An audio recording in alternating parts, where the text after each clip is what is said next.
Long ago, at the edge of a whispering forest, there lived a small good witch named Lina.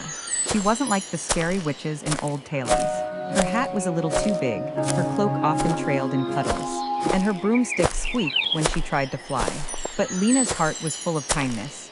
She loved helping, making herbs for sick villagers, charms for lost travelers, Help me, and warm soups for cold please. nights. One twilight, when the stars had just begun to twinkle, Lina went into the forest to collect glowing mushrooms.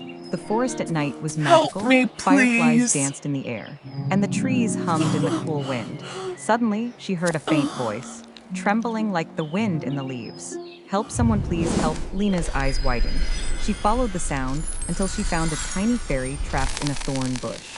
Her wings sparkled like tiny rainbows, but the thorns had caught them tight. "Oh, poor thing," Lina whispered. She pointed her wand and murmured a spell. Untangle, unwind, set her free. The thorns melted away, and the fairy flew out, her glow shining brighter than before. Thank you," said the fairy, her voice like a silver bell. "I'm Faye, the forest fairy. I was carrying stardust to the moon lake, but I lost my way."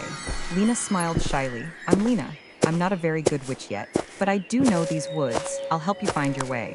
And so, the little witch and the fairy set out together. The deeper they went, the stranger the forest became. Owls with golden eyes hooted softly. Strange flowers opened, glowing blue and red. Shadows whispered secrets, and the path twisted like a maze. Lina tried riding her broom, but it shook and wobbled.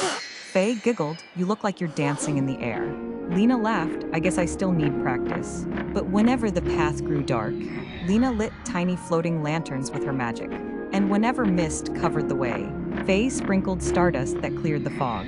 Step by step, they guided each other. After a while, a deep growl echoed through the trees. From the shadows stepped a great wolf, its eyes glowing red, its teeth sharp as icicles. Faye trembled and hid behind Lina. Lina's hands shook, but then she remembered her grandmother's words.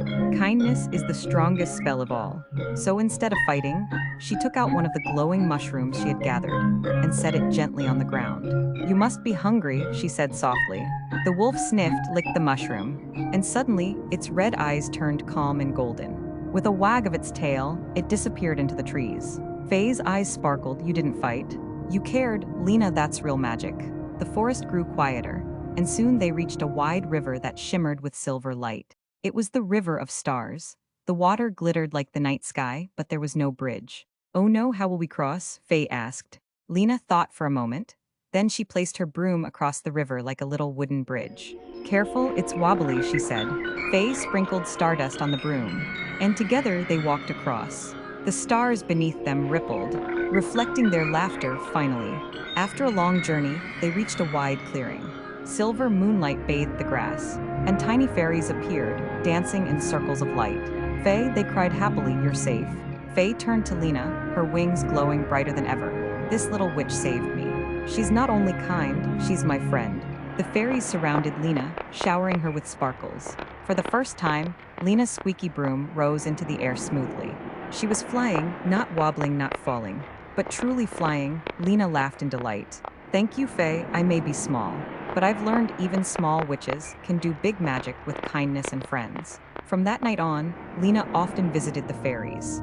Together, they lit up the forest with songs, sparkles, and laughter. And whenever travelers passed through the woods, they no longer felt afraid, because they could feel the warmth of magic and friendship in the air.